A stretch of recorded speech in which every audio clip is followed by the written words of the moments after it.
નમસ્કાર વિદ્યાર્થી મિત્રો, આજના ગુજરાત બોર્ડ કોર્સ ગુજરાતી માધ્યમના ધોરણ 11ના ગુજરાતી વિષયમાં આજે પાઠ્યપુસ્તકમાંથી આપણે ભણવા જઈ રહ્યા છીએ 21મું પ્રકરણ, જેનું નામ છે ભગવાનનો ભાગ. પ્રકરણ નંબર 21, પેજ નંબર 108 અને શીર્ષક ભગવાનનો ભાગ. આ સુંદર મજાનું કાવ્ય જેના કવિ છે રમેશ પારેખ. કવિ રમેશ મોહનલાલ પારેખનો જન્મ અમરેલીમાં થયેલો. 27/11/1940 એમનો જન્મ થયો અને 17/5/2006 એમનું અવસાન થયું.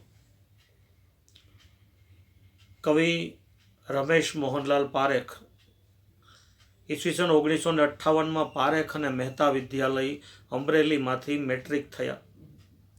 ઈસવીસન 1960 જિલ્લા પંચાયત અમરેલીમાં નોકરીની શરૂઆત કરી. રમેશ પારેખ 7મા-8મા દાયકાના આપણા નોંધપાત્ર ઉત્તમ ગીત કવિ તરીકે ઉભરી આવ્યા. ક્યાં, ખડિંગ, ત્વ, સનનન, ખમ્માલા બાપુને, મીરા સામે પાર, વિતાન સુદ બીજ, છાતીમાં બારસાખ, સ્વગત પર્વ, ચશ્માના કાચ પર, આ બધા એમના કાવ્ય સંગ્રહો છે. 6 અક્ષરનું નામ આવા શીર્ષક ધરાવતા કાવ્ય સંગ્રહમાં એમની ઈસવીસન 1970 1991 એટલે કે 21 વર્ષના ગાળા દરમિયાન એમણે રચેલી કવિતાઓ એ ગ્રંથસ્થ થઈ છે. જ્યારે મન પાંચમના મેળામાં ના 3 ભાગમાં એમની સમગ્ર કવિતાઓ ગ્રંથસ્થ થયેલી છે. લોકગીત અને ભજનોની પરંપરાને આત્મસાત કરી તેનું અદ્યતન સંવેદનાની અભિવ્યક્તિમાં આગવું રૂપાંતર સાધીને તેમણે કવિતામાં પોતિકો એટલે કે પોતાનો અવાજ ઊભો કર્યો છે. ગીતોમાં તેમની સર્જકતા વિશેષ ઉભરી છે. રમેશ પારેખની કવિતાનું રૂપ છે રોમેન્ટિક છે, એટલે જ તેઓ પોતાની ઉત્તમ કાવ્ય રચનાઓ દ્વારા લોકપ્રિય થતા રહ્યા છે.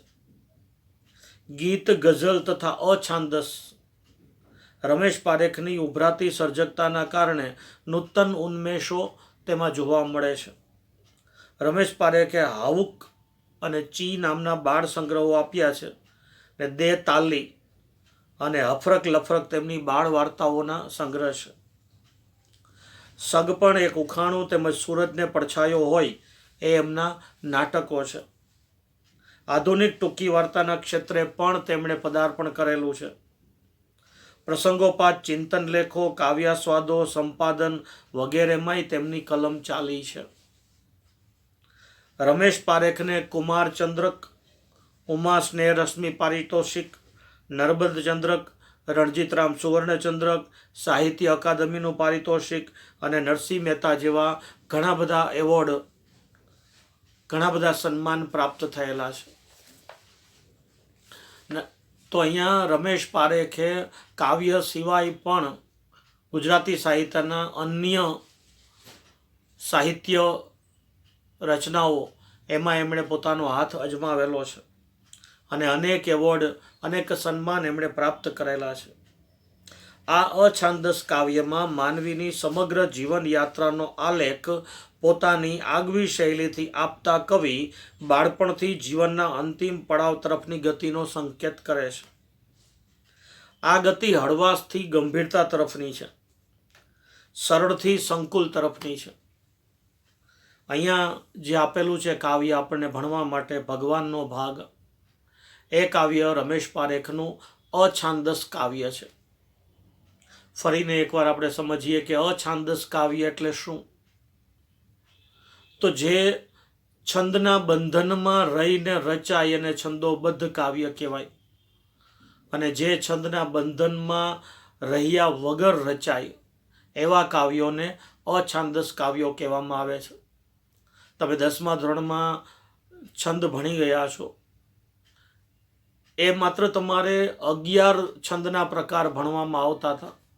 જેમાં શબ્દ મેળના 7 અને માત્રા મેળના 4. તો આ તમારે જે છંદ ભણવામાં આવતા એ છંદનું સાહિત્ય ખૂબ જ વિશાળ બહોળું સાહિત્ય છે. તો એવા છંદોબદ્ધ કાવ્યોની રચના આ છંદના બંધનમાં રહીને થતી હોય છે. અને મોટે ભાગે છંદના બંધનમાં રહીને થયેલી રચનાઓ એ હંમેશા લોકપ્રિય થતી હોય છે. પણ ત્યાર પછી કેટલાક કવિઓએ આ છંદના બંધનને સ્વીકારવા માટે એમણે એની સામે લડત કરી, મતલબ એમની સામે વિદ્રોહ કર્યો કે ભાઈ એવું શું કામ કે છંદના બંધનમાં રહીને જ કવિતા રચાય. અને આપણે જેમ આગળ ભણી ગયા છીએ કે શિખરેણી હોય કે મંદાક્રાંતા હોય, શબ્દમેળ છંદ જે 17 અક્ષરની પંક્તિ હોય, તો ભાઈ કવિના મનમાં અચાનક જે સ્ફુરે, જે ઉગે, એનું નામ કાવ્ય. તો મનમાં અચાનક સ્ફુરતું કે અચાનક ઉગતું એ કેવી રીતે ચોક્કસ અક્ષરોના મેળ સાથેની પંક્તિઓ હોઈ શકે? એવું ન બને. તો કેટલાક અત્યારના કવિઓએ એમાં વિદ્રોહ કર્યો અને છંદના બંધન વગરના કાવ્યો રચવાની શરૂઆત કરી. શરૂઆતમાં એમના અછાંદસ કાવ્યો એટલે કે છંદના બંધન વગરના કાવ્યો એની સામે વિદ્રોહ પણ થયો, સામો વિદ્રોહ, કે જે બની બેઠેલા કવિઓ હતા એ કવિઓએ આ નવા કવિઓનો વિરોધ કર્યો કે આવા કાવ્યો ન ચાલે. પણ ધીમે ધીમે અછાંદસ કાવ્યો છે લોકોની વચ્ચે પ્રિય થતા ગયા, લોકપ્રિય થતા ગયા, અને ધીમે ધીમે એ કવિઓ પણ લોકપ્રિય થયા અને અછાંદસ કાવ્યો એ અસ્તિત્વમાં આવી ગયા. પછી એનો વિરોધ પણ ઓછો થઈ ગયો. તો આવા અછાંદસ કાવ્યોની રચનામાં રમેશ પારેખનું નામ પણ સામેલ છે. તો અહીંયા આપેલું જે કાવ્ય છે એ અછાંદસ એટલે કે છંદના બંધન વગરનું કાવ્ય છે. અહીંયા રમેશ પારેખ આ અછાંદસ કાવ્યમાં માનવીની આખી જીવન યાત્રા, એનો આલેખ પોતાની એક આગવી, પોતાની એક મહત્વની શૈલી, રીત દ્વારા આપતા કવિ બાળપણથી જીવનના અંતિમ પડાવ તરફની ગતિ જે છે એનો સંકેત કરે છે. આ ગતિ હળવાશથી ગંભીરતા તરફની છે અને સરળથી સંકુલ તરફની છે. બાળપણમાં મિત્રો સાથે બોર, કાતરા, ચીભડા વીણી તેનો ભાગ પાડવામાં આવે ત્યારે બાળક સામાન્ય રીતે એક ભાગ ભગવાન માટે જુદો કાઢે. બાળકની શ્રદ્ધાને નમન કરવાનું મન થાય. કાવ્યનો ઉત્તરાર્ધ પછી મોટા થયાથી થાય છે. ઘણું કમાયા, ભેગું કર્યા પછી ભાઈઓ, પરિવારજનો વચ્ચે ઘર વસ્તુના ભાગ પાડવાની માણસની સ્વાર્થ વૃત્તિ બાળકોની નિર્દોષતા સામે ઝાંખી પડે. ભગવાનમાં હવે શ્રદ્ધા જ નથી રહી તો પછી તેનો ભાગ શાને કારણે? પણ ભગવાન સપનામાં તો આવે ને, એ તો પોતાનો ભાગ પણ માગે. સદકાર્યો વિનાના ખાલી હાથ પાનખરની ડાળી જેવા ઉજ્જડ છે. દુઃખોના પર્યાય જેવા આંસુ ભગવાનને આપવા સિવાય આપણી પાસે કશું બચ્યું નથી. પણ આ તો ભગવાન છે, એ પીડા આપે છે તો પ્રેમ પણ આપે છે. ખાલીપાથી ભરેલી કવિની ઉજ્જડતાને અજાણ્યા મંત્રથી ભરી દે છે. જિંદગીના અડધા વર્ષો માત્ર પોતાના માટે જ ખર્ચી નાખતા માનવી પાસે ભગવાનને આપવા જેવું કશું જ નથી. ત્યારે ભગવાન એના બાકીના વર્ષો પોતાના માટે માગી લે છે. માત્ર સ્વહેતુથી જીવતા માણસે જીવનનો ઉત્તરાર્ધ સદકાર્યો દ્વારા સમાજ સેવામાં ખર્ચવાનો અપ્રગટ સંદેશ કવિએ તેમની વિલક્ષણ શૈલીથી આ કાવ્યમાં વહેતો મૂક્યો છે. ઈશ્વરથી દૂર થતા માનવીનું ઈશ્વર સાથે પુનઃપણે અનુસંધાન પણ અહીંયા જોઈ શકાય છે. ખૂબ સરસ મજાની વાત મનુષ્યના જીવનની. રમેશ પારેખ, 6 અક્ષરનું નામ, એમના કાવ્ય સંગ્રહનું નામ છે 6 અક્ષરનું નામ, અને રમેશ પારેખનું નામ પણ એમાં પણ 6 અક્ષર જ છે. રમેશ 3 અને પારેખ 3, 6 અક્ષરનું નામ. એ એમનો પર્યાય બની ગયેલું છે. તેવા રમેશ પારેખ આ અછાંદસ કાવ્ય દ્વારા અહીંયા મનુષ્યના જીવનની વાતને એક સુંદર રીતે પોતાની શૈલીથી લોકોની સામે રજૂ કરે છે. નાનપણમાં બોરા વીણવા જતા, કાતરા પણ વીણતા, કોકની વાડીમાં ઘૂસી ચીભડા ચોરતા, ટેટા પાડતા, બધા ભાઈબંધો પોતાના ખિસ્સામાંથી ઢગલી કરતા અને ભાગ પાડતા. આ ભાગ ટીકુનો, આ ભાગ દીપુનો, આ ભાગ ભનિયાનો, કન્યાનો, અને છેવટે એક વધારાની ઢગલી કરીને કહેતા કે આ ભાગ ભગવાનનો. પહેલાના સમયની અંદર ગ્રામ્ય વિસ્તારની આ વાત છે. ગ્રામ્ય વિસ્તારની અંદર આપણે તો ક્યાં આવી રમતો ક્યાં રમીએ છીએ, કે આવું ક્યાં કંઈ કરીએ છીએ. આપણે તો માત્ર મોબાઈલ અને કમ્પ્યુટર ગેમ્સની અંદર જ પડ્યા છે, કારણ કે આપણી પાસે તો ટેકનોલોજી છે ને. પણ આ ટેકનોલોજીનો જમાનો નહોતો ને એવા સમયની અંદર ગ્રામ્ય વિસ્તારની અંદર બધા ભાઈબંધો, બાળકો બધા ભેગા થઈ અને સીમમાં બોરડીઓ હોય ત્યાં એના બોર ખરીને નીચે પડે એ બોર વીણવા જાય. બોરા એટલે બોર વીણવા જાય. પછી કાતરા પડે, આંબલીના ઝાડમાંથી જે કાતરા પડે એ કાતરા પણ વીણ્યા. કોકની વાડીમાં સુંદર મજાના ચીભડા ઉગેલા હોય તો કોકની વાડીમાં ઘૂસી જઈ અને એમાંથી થોડાક ચીભડા પણ ચોરી લાવે. વડના ટેટા પણ પાડે. પછી બધા આ બાળકરું બધા ભાઈબંધો ભેગા થઈ અને આ બધું વીણી આવે. ટેટા પાડી આવે, બોર વીણી આવે, કાતરા વીણી આવે, ચીભડા કોઈની વાડીમાં ઘૂસીને લાવે. અને પછી એ બધા એક જગ્યાએ ભેગા થઈ એક ઝાડ નીચે બેસી અને પોતાના ખિસ્સા જે ભરેલા હોય આ બધી વસ્તુઓના ખિસ્સામાંથી બધી વસ્તુઓનો ઢગલો કરે અને પછી જેટલા ભાઈબંધ હોય એ ભાઈબંધોના ભાગ પાડે. એમાં 3, 4, 5, 10 જણા જે કાંઈ હોય તો એટલા ભાગ પાડે, એની બધાની ઢગલીઓ કરે. એ બધાના મિત્રોના ભાગ પડેલા હોય એના સિવાય એક ઢગલી વધારાની કરે. અને એમ કહેવામાં આવે કે આટલા ભાગ આપણા બધા મિત્રોના અને આ એક ભાગ જે વધારાનો છે એ ભાગ ભગવાનનો. કારણ કે આપણે કંઈ પણ મેળવીએ છીએ એની અંદર ઈશ્વરની આપણને મદદ છે જ. કારણ કે ઈશ્વરીય મદદ છે એટલે તો આ બધું ઉગે છે, નહીં તો થોડું ઉગે. કારણ કે આ બધું ઈશ્વરીય સર્જન છે. તો આપણે જ્યારે આવું કંઈ પણ મેળવીએ છીએ ત્યારે એમાંથી ઈશ્વરનો ભાગ આપણે કાઢવો જોઈએ. તો પહેલાંના જમાનામાં બાળકો આવી રમત રમતા અને જ્યારે આવી રીતે કોઈ વસ્તુઓ પ્રાપ્ત કરતા ત્યારે એ ભગવાનનો ભાગ જુદો કાઢતા, કે જેટલા આપણા ભાગ એટલો જ સામે એક ભાગ ભગવાનનો પણ કાઢીએ. સૌ પોતપોતાની ઢગલી ખિસ્સામાં ભરતા ને ભગવાનની ઢગલી ત્યાં જ મૂકી રમવા દોડી જતા. ભગવાન રાતે આવે છાના માના ને પોતાનો ભાગ ખાઈ જાય એમ અમે કહેતા.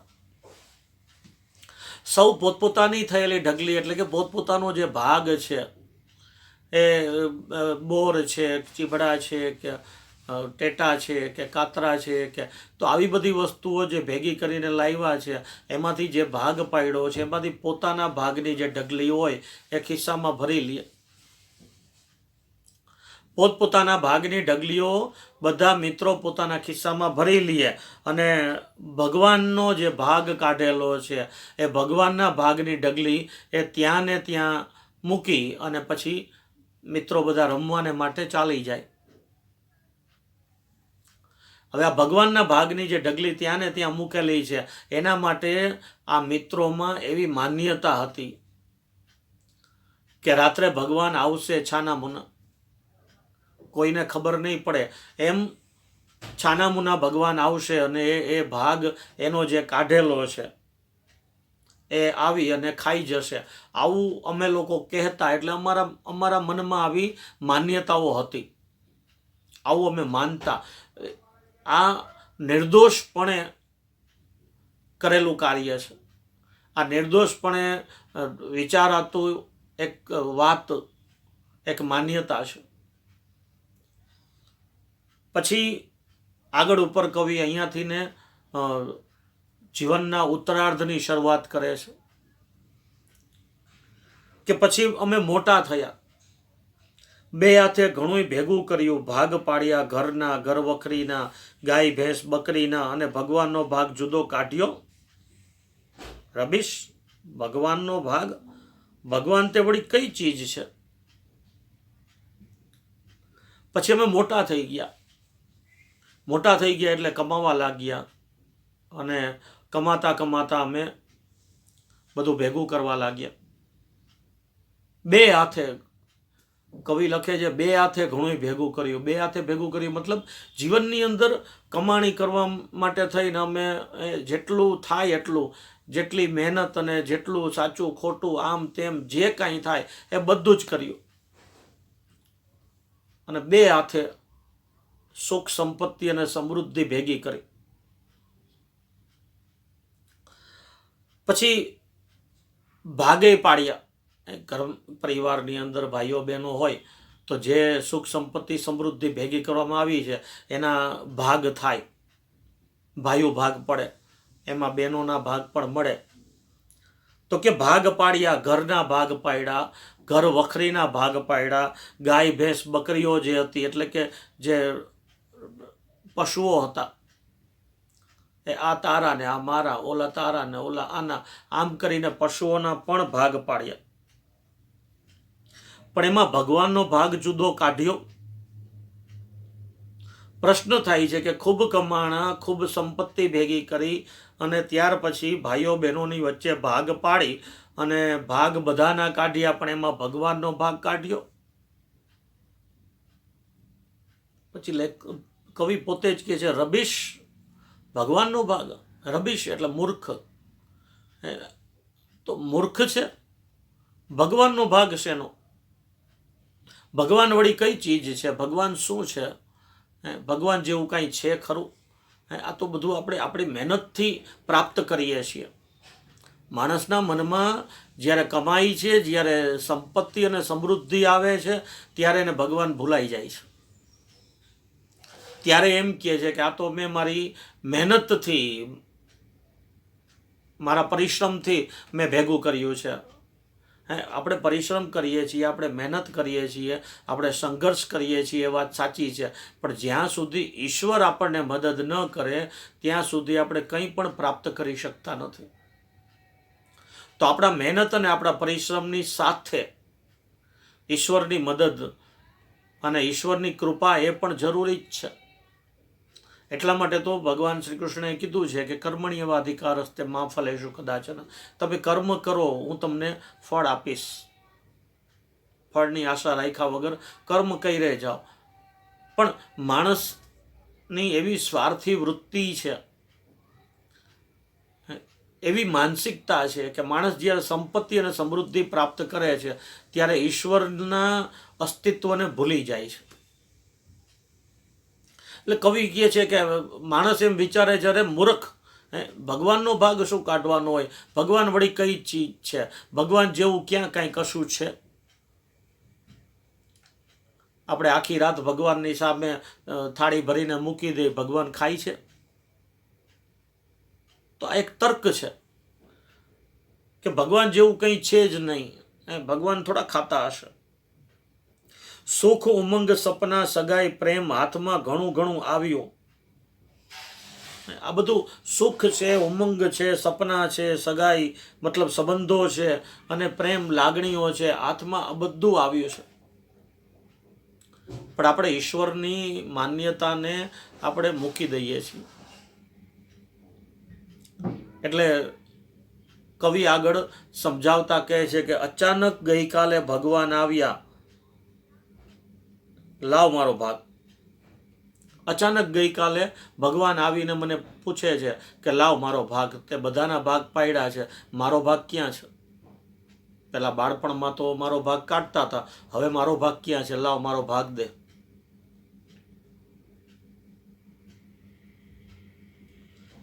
અચાનક ગઈકાલે ભગવાન સપનામાં આવ્યા. ભગવાન આવ્યા મતલબ અહીંયા સપનાની વાત છે કે ભગવાન સપનામાં આવ્યા, આવીને કીધું કે ચાલ લાવ મારો ભાગ દે મને. તે અત્યાર સુધી જે કાંઈ કમાણું છે, જે કાંઈ પ્રાપ્ત કર્યું છે, જે કાંઈ મેળવ્યું છે જીવનની અંદર, એમાંથી તે મારો ભાગ નથી કાઢ્યો, તો ચાલ મારો ભાગ લાવ. મેં પાનખરની ડાળી જેવા મારા બે હાથ જોયા ઉજ્જળ, એકાદ સૂકું તરણું એ નહીં, શેના ભાગ પાડું ભગવાન સાથે. આ જે વાત છે ને એ મનુષ્યના જીવનના ઉત્તરાર્ધની વાત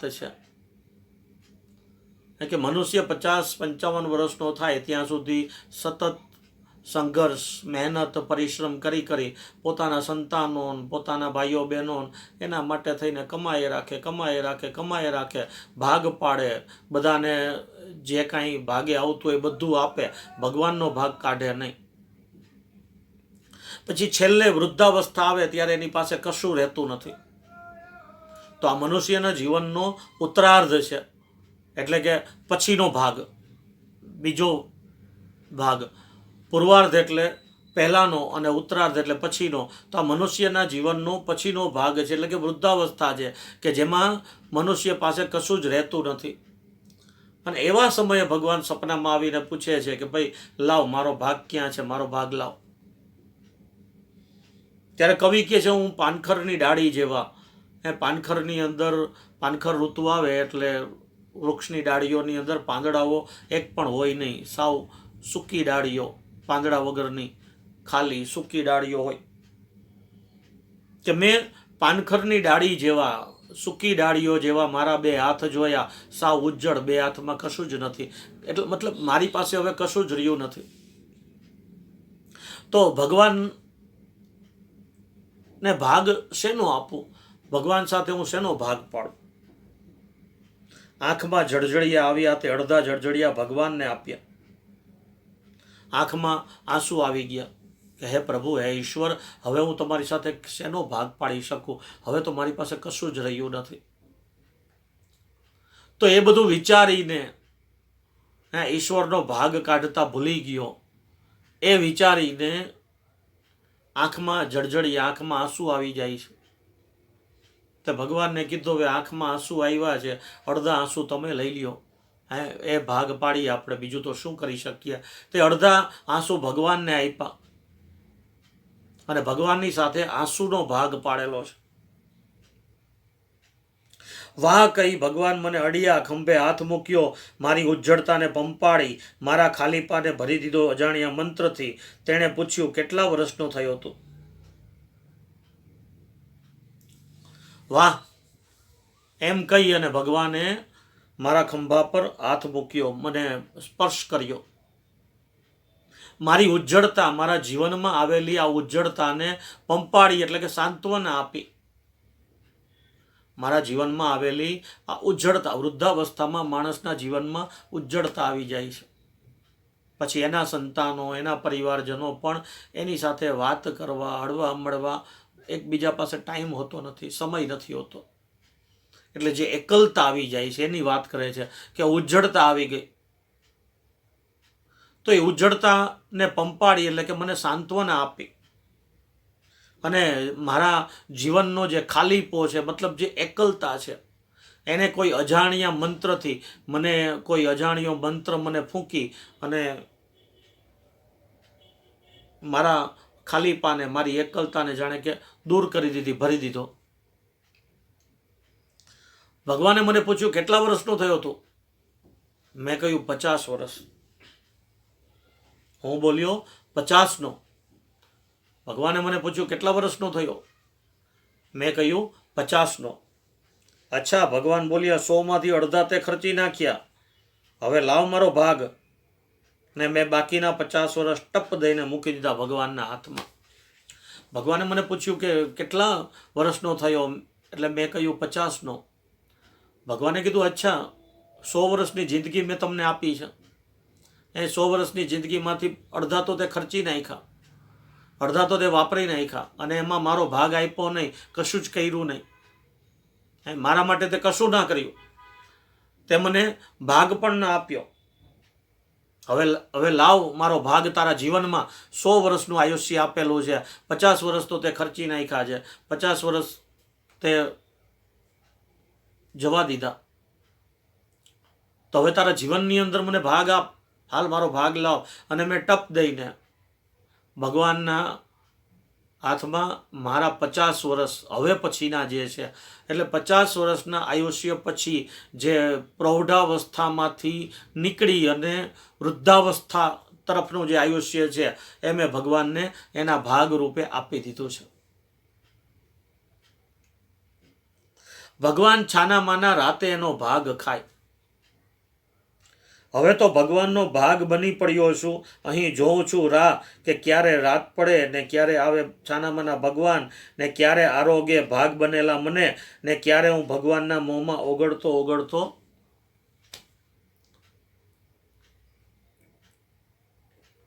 મેં બાકીના 50 વર્ષો છે મારા આયુષ્યના, એ મેં ભગવાનના હાથમાં એના ભાગ તરીકે મૂકી દીધા.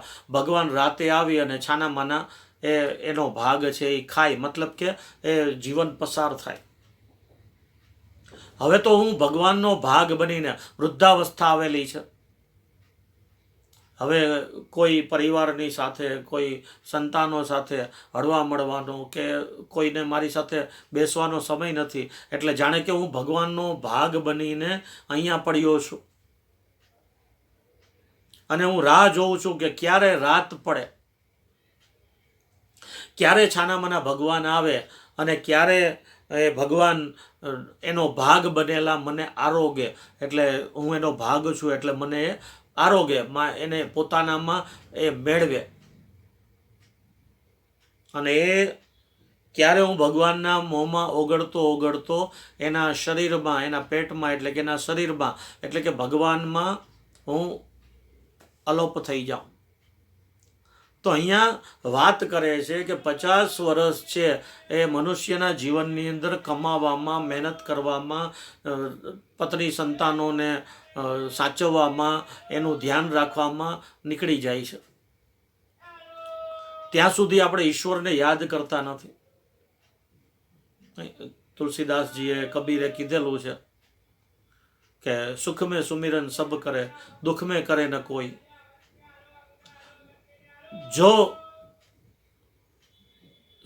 दुख में सुमिरन सब करे, सुख में करे न कोई.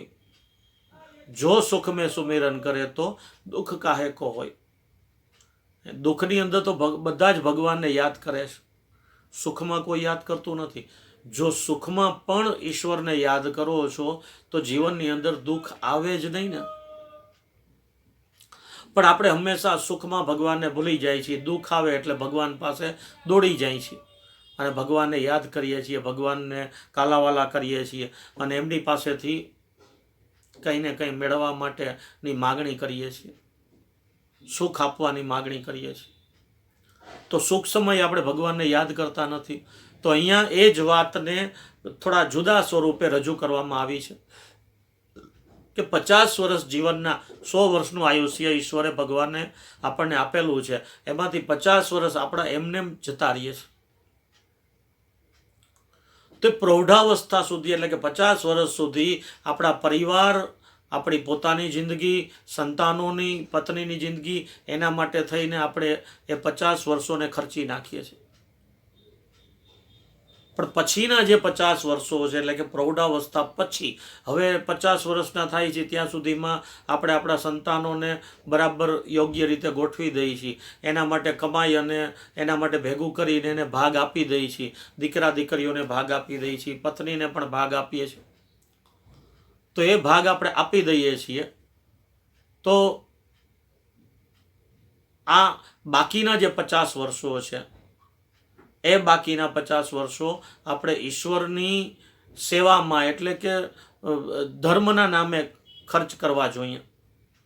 તો આ મહત્વની બાબત છે કે ઈશ્વરની સેવામાં ધર્મના નામે જો આપણે આપણા બાકીના 50 વર્ષો ખર્ચ કરીએ તો ઈશ્વર ઈશ્વરની સાથે આપણે મળી જઈએ, ઈશ્વર આપણો મોક્ષ કરે.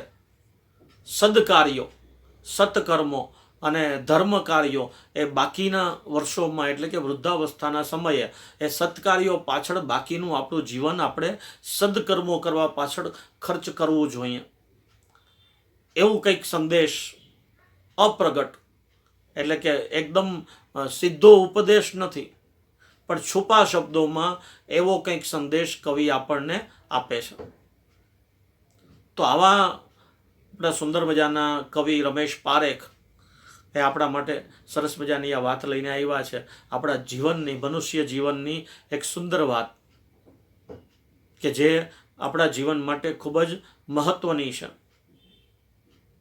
તો આ કાવ્યને આપણે અહીંયા પૂર્ણ કરીએ છીએ અને ફરીને નવા લેક્ચરમાં ફરીવાર મળશું.